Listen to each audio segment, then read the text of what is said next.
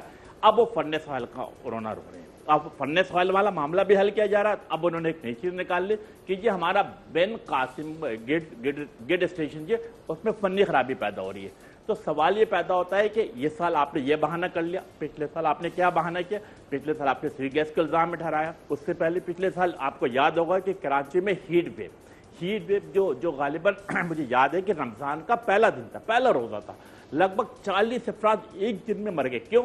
کیونکہ تمام جگہوں پر بجلی فیل تھی، ٹوٹلی شہر میں بلیک آؤٹ تھا.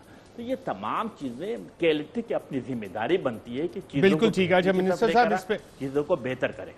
اس پہ سوال بھی آتا ہے کہ پرائیویٹائزیشن جو یہ حکومت بھی کر رہی ہے, پچھلی چند حکومتیں بھی اس کی حامی تھی. کے الیکٹرک تو کہا جاتا ہے کہ ایک پرائیویٹ کمپنی ہے اور وہ بجلی فراہم کر رہی ہے کراچی کے لوگوں کو. ایک پرائیویٹ کمپنی جو ہے اس کو گورنمنٹ کی اتنی جو نوازشات ہو رہی ہیں اس کی کوئی وجہ ہے, یا باقی پرائیویٹ کمپنیز جو ہیں ان کے ساتھ بھی اسی طرح کے رحم و کرم ان پہ کیا جاتا ہے کہ بجلی بھی دے دیں, گیس بھی معاہدے کے بغیر دے دیں, آؤٹ اسٹینڈنگ لائبلٹیز ہوں, پھر سبسڈی ابھی آپ نے غالباً ای سی سی نے پچھلے ہفتے اپروو کی ہے 26 بلین کی, اور ریٹ بھی آپ نے پر یونٹ بڑھا دیا ہے. تو اتنی نوازشات اور کسی پرائیویٹ کمپنی پہ ہوتی ہیں پاکستان میں؟ یس, ویری ویری امپورٹنٹ کوشچن. دیکھیں ہم جیسے میں نے شروع میں کہا کہ کراچی کے عوام کے ساتھ کھڑے, تو ہمیں کے الیکٹرک سے محبت میں نہیں, ہمیں پتہ ہے کہ اگر ہم اسے سوئی گیس کم دیں گے یا انہیں 650 میگا واٹ سے کم بجلی کی جائے گی تو یہ اس کا رونا روکا کراچی کے عوام کا جینا ہجران کر دیں گے. اسی وجہ کر وفاقی حکومت کی طرف سے سوئی گیس کی طرف سے بھی اور این ٹی ڈی سی کی طرف سے بھی انہیں الحمدللہ 150 میگا واٹ ایکسٹرا بجلی دی جا رہی ہے. لیکن آپ نے جو بات کی کہ کابینہ نے اس کی منظوری دی, میں آپ کو تھوڑی سی تصحیح کر دوں کہ یس ₹2.79 بڑھانے کی بات کی گئی ہے, سی سی نے اس کی اپروول دے دی, لیکن ابھی کابینہ میں نہیں آئی ہے. اور میں آپ کو بالکل یقین دلاتا ہوں کہ میں کراچی کے عوام کی سوچ کے ساتھ کھڑا رہوں گا اور انشاءاللہ تعالی وہی بات کروں گا جو کراچی کے عوام, حیدرآباد کے عوام بات کر رہی ہے. تو وقت آنے پہ آپ اسے دیکھیں گے. اور لیکن ساتھ ساتھ یہ ہے کہ ہم وفاقی حکومت کے شکر گزار بھی ہیں کہ گیس کے معاملات میں, اور اسی طریقے سے نہ صرف یہ کہ 150 میگا واٹ ایکسٹرا دیا جا رہا, بلکہ اب تو وفاقی حکومت نے آفر کیا ہے کہ الیکٹرک کو کہ آپ ہم سے 500 میگا واٹ بجلی اور لے لیں. لیکن انہوں نے سسٹم اپ گریڈ نہیں کیا ہے جس کے بنا پر یہ بجلی ان تک منتقل ہی نہیں ہو پائے گی. تو اس کا مطلب کیا ہے کہ جب آپ اوور بلنگ کے نام پر کراچی کے عوام سے اربوں خربوں روپے کما رہے ہیں, تو سوال یہ پیدا ہوتا ہے ارشد شریف وہ پیسے لگ کہاں رہے ہیں؟ اس کا مطلب پیسے باہر جا رہے ہیں. آپ اسے ری انویسٹمنٹ نہیں کر رہے, آپ اپنی جنریشن کو بہتر نہیں کر رہے, آپ اپنی ڈسٹریبیوشن سسٹم کو بہتر نہیں کر رہے. آپ کا یہ فرض بنتا تھا. اور ہم کیا چاہ رہے ہیں, ہم نے کیا مطالبہ کیا؟ آپ نے معاہدہ کس لیے مانگا ہے؟ آپ نے ایک بات کی کہ پیسے شاید کہیں اور جا رہے ہیں, تو معاہدہ آپ نے کس وجہ سے مانگا ہے؟ کہ معاہدہ کیا ہے؟ معاہدے میں تو بڑا واضح کے ای ایس ہولڈنگ جو ہے 60 سے 64% اس کی شیئر ہولڈنگ ہے, 24% گورنمنٹ کی ہے, اور باقی عوام کی شیئر ہولڈنگ ہے. اس میں معاہدہ آپ کس وجہ سے مانگ رہے ہیں؟ دیکھیں معاہدہ 2006 اور 7 میں, پہلے 6 میں کیا گیا تھا میرا خیال ہے, اور اس کے بعد 1 سال کے بعد اس کو دوسری کمپنی کو بھیج دیا گیا تھا. تو عوام کے منتخب نمائندے ہونے کی حیثیت پہ, پارلیمنٹیرین ہونے کے ناطے میرا خیال ہے پی ٹی آئی کی اراکین اسمبلی بھی, ایم کیو ایم کی بھی اراکین اسمبلی, وہ چاہتے ہیں کہ ان کے سامنے وہ تمام معاہدہ آئے, وہ اسے اسٹڈی کرے, دیکھیں کہ اگر کہیں پہ خامیاں ہیں تو اس کی نشاندہی کی جائے, اس میں بہتری لائی جائے. اور میں سمجھتا ہوں کہ دوسری 2 اور امپورٹنٹ بات, ایم کیو ایم کیا مطالبہ کر رہی ہے؟ ایم کیو ایم مطالبہ کر رہی ہے کہ ایک پارلیمانی کمیٹی بنائی جائے کراچی کے نمائندوں کے ساتھ, جو ان تمام چیزوں کو انویسٹیگیٹ کرے, پروب کرے کہ الیکٹرک کی نااہلی کہاں کہاں نظر آ رہی ہے, جنریشن نہ بڑھانے کی ذمہ داری کس پہ عائد ہوتی ہے, ڈسٹریبیوشن نظام کو بہتر نہ کرنے کی کس کی ذمہ داری عائد ہوتی ہے. پلس دوسرے ویری امپورٹنٹ مطالبہ کہ موجودہ کے الیکٹرک کی نااہل انتظامیہ کو تبدیل کیا جائے, جنہوں نے کراچی کے عوام کا جینا اجران بنا رکھا ہے. منسٹر صاحب نے بہت اچھی بات کی کہ موجودہ کے الیکٹرک کی انتظامیہ کو تبدیل کیا جائے. وہ تبدیل کیسے ہوگی؟ پرائیویٹ شیئر ہولڈنگ ہے, اس میں میجورٹی شیئر ہولڈر پرائیویٹ اینٹیٹیز کے, جس میں غالباً اگر میری اطلاع غلط نہیں ہے تو 32% ابراج گروپ کے, جس میں عارف نقوی صاحب آلریڈی میرے خیال لندن میں آج کل انڈر اریسٹ بھی ہیں, ان کو امریکہ ایکسٹریڈائٹ کرنے کی باتیں ہو رہی ہیں. آج پارلیمان میں بھی ان کے حوالے سے ذکر آیا. تو وہ تو تمام سیاسی جماعتوں کو جو ابراج گروپ ہے, وال اسٹریٹ جرنل کی سٹوری کے مطابق سب کی جیبیں گرم کرتے رہے, کسی کو پارٹی فنڈنگ دیتے رہے, کوئی سیاستدانوں کو, پولیٹیکلی ایکسپوز پرسنز کو دیتے رہے.